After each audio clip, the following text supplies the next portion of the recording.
Welcome to Will of a Warrior. I'm Brother Craig, and today I'm preaching about the book of Daniel, chapters 1 through 3. And uh, I'm having to redo this from this morning. This morning I had a bad camera angle, and some circumstances happened in where I couldn't concentrate, and I didn't do the performance I wanted to do. And I want to really get this word out for you. So here it goes. So let's get started right after this. Lord, this path you help me on, this road less traveled. Welcome back to Will of a Warrior. Let's get started on the book of Daniel. See, church, Daniel didn't plan on Babylon. He was young. He had potential. He had dreams. Then suddenly everything changed. He was taken from his homeland and placed in a system that did not honor his God. I understand that. Because there was a time in my life when everything looked like it was moving forward. I was chasing my dream in professional wrestling. Doors were opening in small Texas towns. Life felt like momentum. And then I didn't slowly drift into a crisis. I collapsed into it. My mind began to betray me. Delusions, confusion, hospital halls instead of wrestling halls. I didn't choose that Babylon. But just because you're taken into Babylon doesn't mean Babylon gets to take you. Now, Daniel 1 through 3 is a progression. Decision, revelation, and fire. And I've lived that progression. In Daniel's chapter 1, verse 8 through 17, let me read it real fast.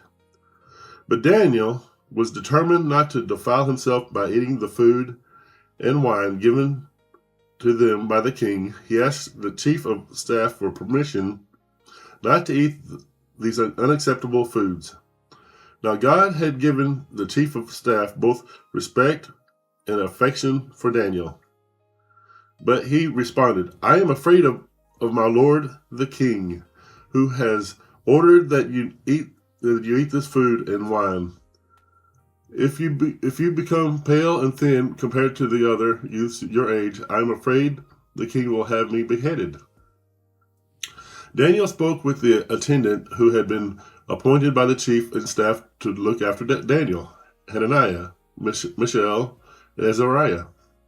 Please test us for 10 days on a diet of vegetables and water, Daniel said. At the end of 10 days, see how we look compared to the other young men who were eating the king's food. Then make your decision in light of what you see. The attendant agreed to Daniel's suggestion and tested them for 10 days. At the end of 10 days, Daniel and his 3 friends looked healthier and better nourished than the young men who had been eating the food assigned to the king by the king. So after that, the attendant fed them only vegetables instead of the food and wine provided by the others. God gave these 4 men, the young men, an unusual aptitude for understanding every aspect of literature and wisdom, and God gave Daniel the special ability to interpret the meanings of visions and dreams. But Daniel purposed in his heart. That's where survival starts, in the heart. Daniel lost his location, he lost his culture, he lost his comfort. But he refused to lose his conviction. Babylon ordered him the king's table, but Daniel knew that if he ate from the king's system, he would start thinking like the king's system.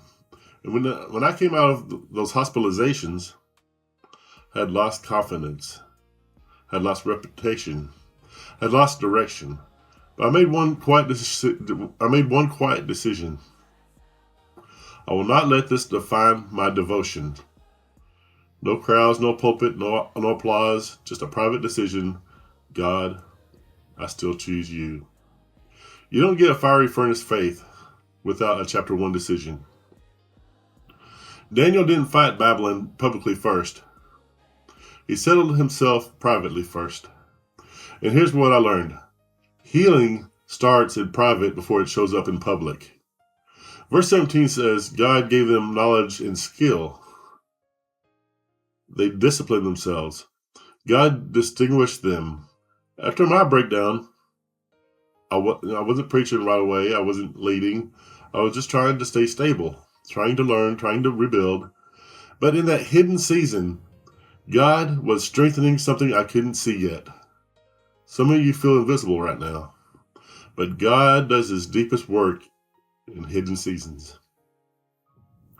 In chapter 2, now crisis escalates. The king demands interpretation of a dream.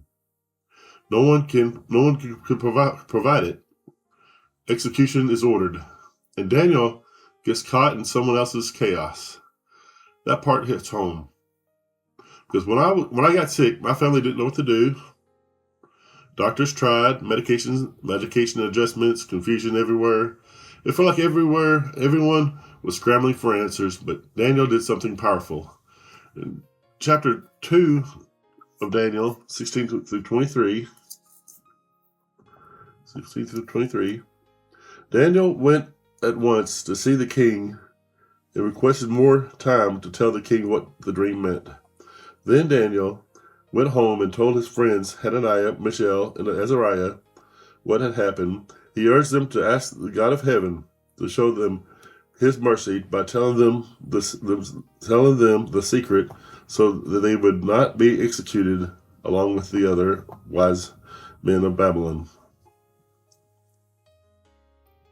That night the secret was revealed to Daniel in a vision. Then Daniel praised the God of heaven. He said, "He controls the course of world events. He removes kings and sets up other kings. He gives wisdom to the wise and knowledge to the scholars. He reveals deep and mysterious things and knows what lies hidden in darkness, though he is surrounded by light. I thank and praise God. I thank you and praise you, God of my ancestors, for you have given me wisdom and strength. You have told me what we asked of you and revealed to us what the king demanded." He asked for time and he prayed. He didn't isolate. He gathered friends. He didn't pretend strength. He sought God. And in the night, God gave revelation. There were nights when my mind felt like chaos, but I would whisper prayers. Sometimes I just whisper Jesus. Not long sermons, not theological dissertations, just God help me think clearly. God help me make it through the day. Culture had experts. Daniel had intimacy. And here's the powerful part. When God gave Daniel the interpretation, he didn't say, "Look what I figured out," with a bunch of arrogance. He said, "There is a God in heaven." That's humility born from desperation. God will give answers to people who know they can't manufacture them. And slowly, clarity returned to my mind. Stability returned. Purpose returned. Revelation doesn't always come instantly. Sometimes it's progressively. In chapter 3, now comes the furnace. A golden image. Music plays. Everyone bows except 3. In Daniel 3:16 through 18.